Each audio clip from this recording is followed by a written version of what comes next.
So there are the drivers lined up on the grid, ready for the first race of the day. Louis Westover, number 15, in the middle of the picture. On pole position, he was 26 thousandths of a second slower than the driver who was eventually quickest, which was Killian Mayer.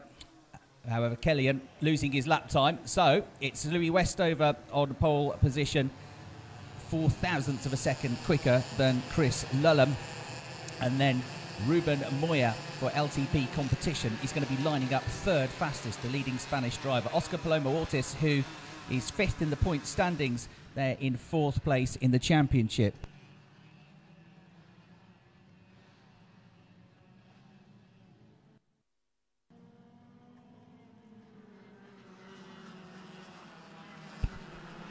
So that's the top four, and Rens van Pelt is the driver who lines up in fifth place.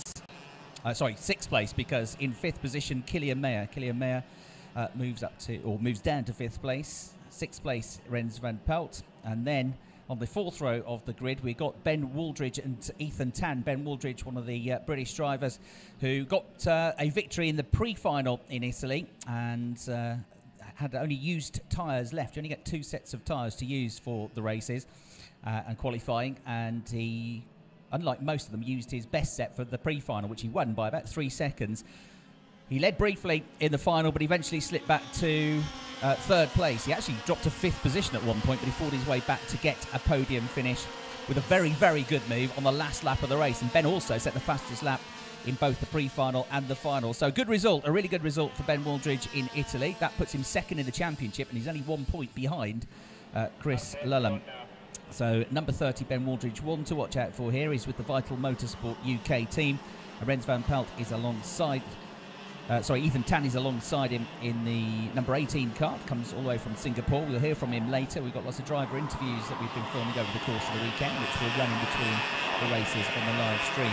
On row 5, we've got Ali Akabi, who is making his debut in the Euro Series. He comes from Jordan. We'll also hear from him later on in the show. Reshad Dejiroux, who is racing with a French licence, but comes from the Ile de Réunion all the way out in the Pacific Ocean. Row 6, we got Milan Petele, who's twice a heat winner in the first round in Italy, finished fourth in the end in the final. Ethan Hawkey, who went well in the warm-up this morning, number 29 alongside. The penultimate row, Angus Mulsdale and Alexander Brown. And the final row of the grid, row 8, we've got Tanapongpan Sutomo and Golofra, who is in his first season of karting. So we are about to get the race underway here as Louis Westover leads the charge on the way into turn 1. It's flat out through there, but they hit the brakes down through turn 2 for the first time. Louis Westover trying to hang on to it. He's sort of on the outside into the turn, but he holds on to the position. So Louis Westover looks like makes a good start from pole position. Chris Lullam would have been on the outside row, and that's always difficult to hold your line through the first couple of turns. So I think he may have dropped back a position or two. They come back into my sight through turn 4. It's Westover. Lullam has dropped to third place, and yet Ruben Moya has got in between them. So number 24, Ruben Moya, moves up to second place. There they come then down towards the hairpin at turn 3. The left-hander at turn 5. There's 2 hairpins on this lap. The first is at turn 3, a right-hander.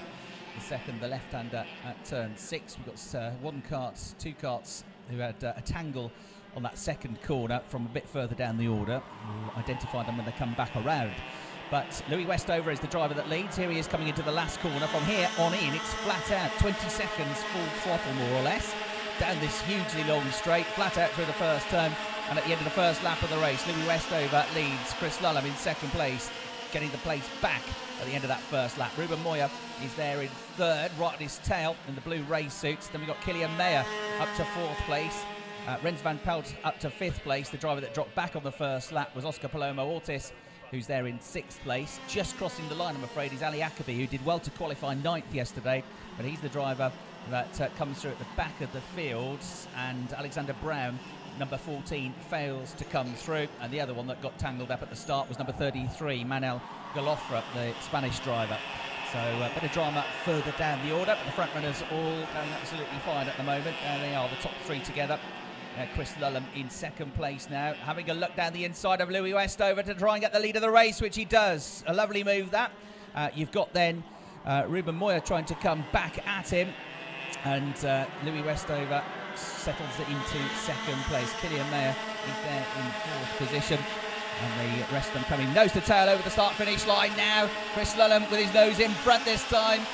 Louis Westover right on his tail though, and there could be a challenge for third place here. Killian Mayer goes down the inside of Ruben Moya and into third place at turn 2.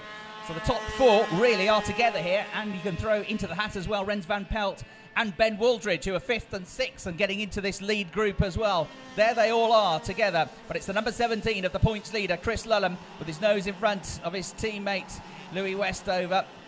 Dropped to third on the first lap, got the second place back towards the end of the lap, and there he is in the lead of the race now. And Chris Lulham looking to follow on from that victory in Italy. Louis Westover, number 15, his teammate. They've been working together in the practice sessions, been working together in the qualifying sessions to pull each other along because it's such a fast end to the lap here. It's flat out through the last turn, it's flat out down a very long start-finish straight, and flat out into turn 1. You can get a huge toe up to 4/10 of a second. Sometimes I would say up to 8/10 of a second, but certainly 4 or 5/10 of a second is possible. Under the gantry they go, the top 3 glued together. Westover 0.5 of a second behind as they cross the line, trying to defend his position into turn 2 because Killian Mayer has a look down the inside. The top 3 now breaking away from Ruben Moya. Rens van Pelt up to 5th, Ben Wooldridge up to 6th, Ethan Tan is up to 7th, Oscar Paloma-Ortiz down to 8th, Angus Morsdale and Ethan Hawkey rounding out the top 10. Back in towards turn 4 they come. Lulham now starting to edge away from this battle for second place with Killian Mayer up to 2nd now. Louis Westover 3rd. So Mayer going well from 5th on the grid. He was quickest in qualifying, but only by 26 thousandths of a second. There was really nothing between him and the 2 Fusion Motorsport drivers. 30 thousandths of a second covered the top 3 positions. So down the back straight they go, on the run into the right-hander at turn number 8. There's no change there. Killian Mayer closing the gap though, I reckon, to Chris Lulham. Has a little glance down the inside on the way into the final turn at turn 10. They accelerate out of that. Louis Westover trying to keep an eye on what's behind him as well, because even Moya not too far back in the number 24 kart. And Ben Wooldridge has just gone firing down the inside at turn 1 to go to 5th place, and it's side by side for the lead of the race here as well. Lulham just about fending off Killian Mayer, who had a big look down the inside at turn 2. Louis Westover is going side by side with him. You've got Ruben Moya getting in the mix as well. Westover comes out of the hairpin in 2nd place. Moya goes up to 3rd, and Mayer drops down to 4th place now in the number 29 kart, the CRG driver. So they're the top 4. Ben Wooldridge, watch for him in 5th place, because having now got past Rens van Pelt at the start of the lap, there he is with the green and white fairings.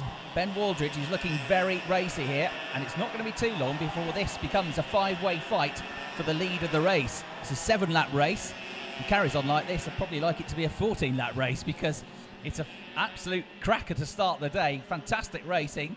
It's going to be like this all weekend long, because there really is nothing between the lead 6 in the juniors in terms of their lap times and their ability.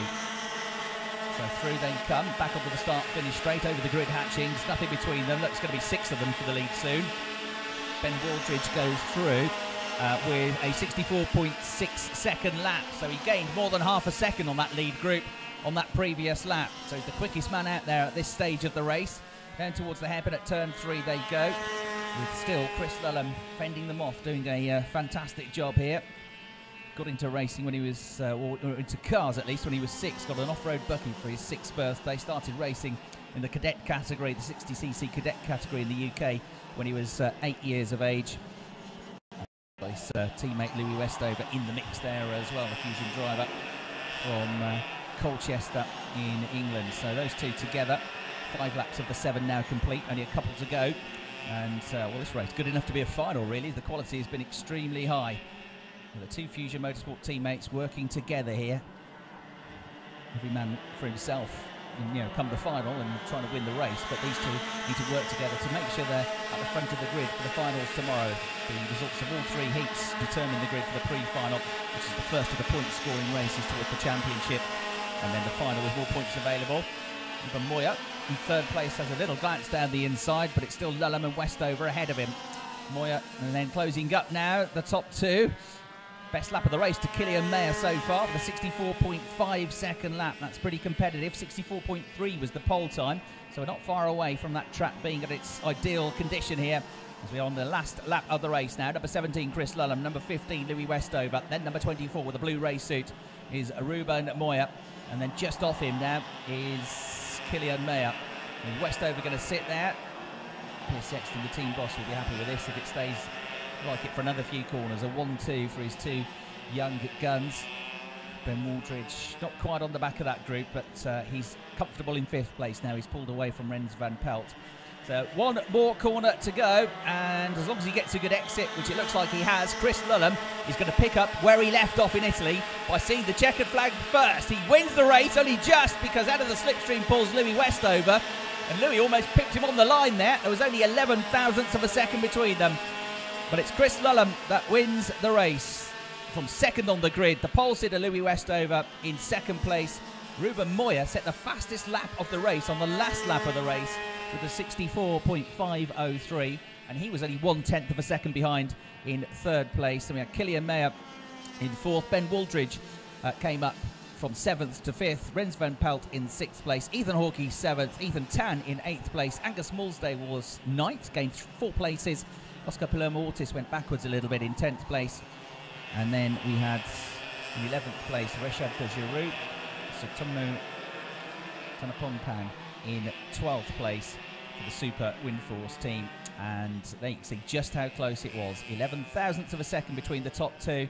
And there's the rest of the results. Milan Petele, a disappointing weekend so far for the championship contender in 13th place. Ali Akabi in 14th place. And there were none finishes for Brown and Galofra. So that is the end of the first race for the juniors. More action to come from them.